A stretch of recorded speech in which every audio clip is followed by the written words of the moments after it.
Hello, good morning to all of you. We are talking about yoga. What is yoga?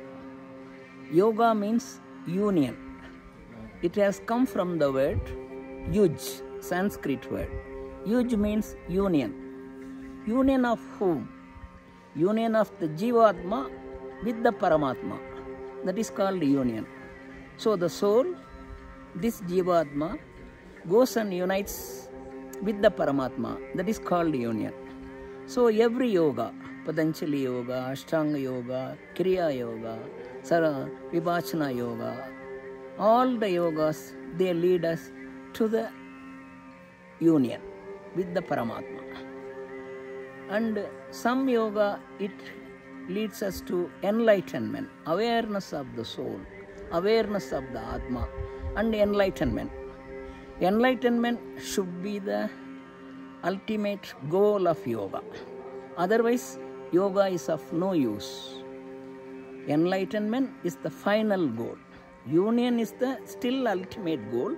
Huge union is the still ultimate goal. Before the union, enlightenment is the most important criteria. Light, enlight.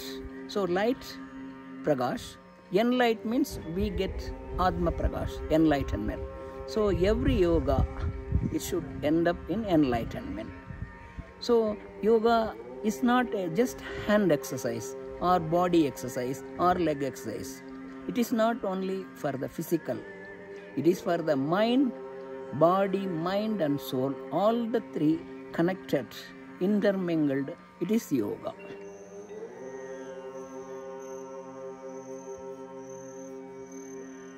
Patanjali yoga. It is Ashtanga yoga. This school of yoga is founded by Patanjali Maharshi. He is a very powerful ancient yogi, born in India, in Himalayas. He lived 5,000 years back.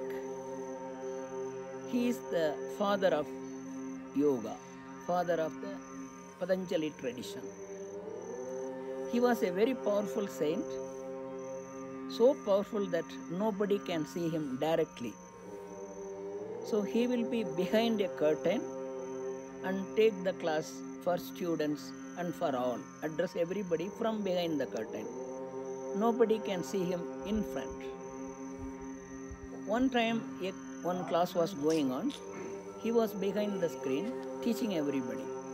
Among them, one disciple, he wanted to see him directly.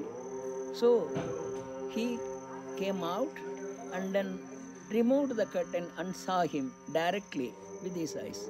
Immediately he was burnt into ashes. So such a powerful, terrible Agni force he is. Very powerful saint that nobody could see him directly. He is Patanjali Maharshi. His samadhi is there. His shrine is there in Chidambaram temple and in Rameshwaram and in so many places.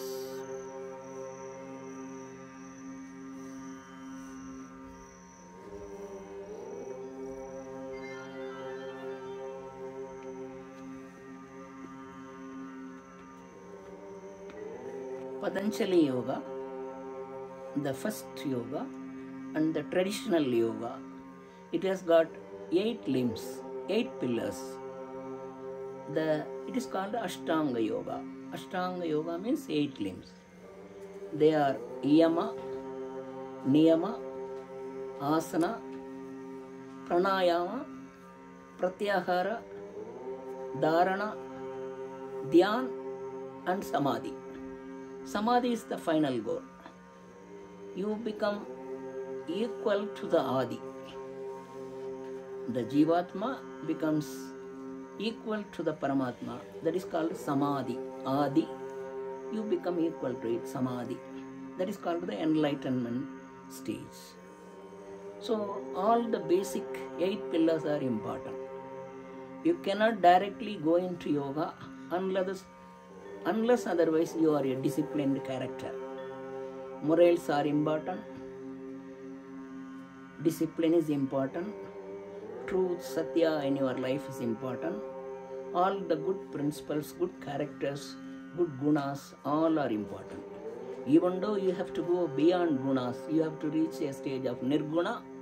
In the basic life, in the material life, in the worldly life, you should possess good gunas. After that, you can go into nirguna.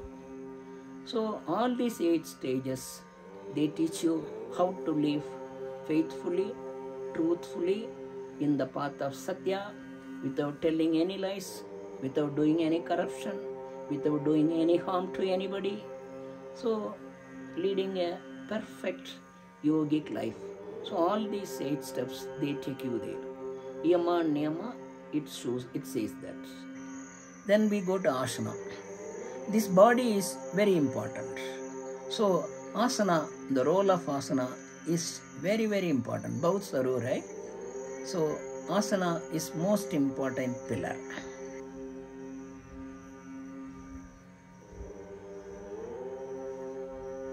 Third pillar of the Ashtanga Yoga is postures, asanas. This is a very important pillar. By doing asanas, by doing postures, you become physically fit to do dharana, pratyahara, dharana and dhyana.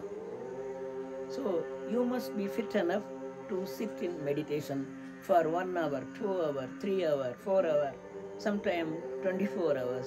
Vishwamitra and so many ancient yogis, they meditated for months, years, centuries. Vishwamitra, for many, many years, he was sitting in meditation.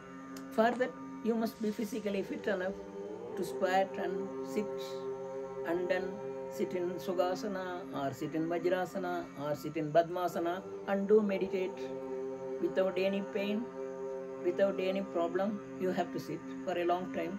For that, you must be physically fit, without any diseases, without cold, without cough, without fever, without breathing difficulty, without blood pressure, without cardiac diseases, without any abdominal diseases. So you must be physically fit to do dhyan. So these postures make you physically fit. So when you do all the asanas, there are basically 18 asanas. Then all the other things are modified asanas. Depending on the school of yoga, depending on various gurus, they modify the basic asanas and then develop the yoga culture and develop the yoga asanas. So the basic asanas you have to learn so that you become physically healthy to lead a good life.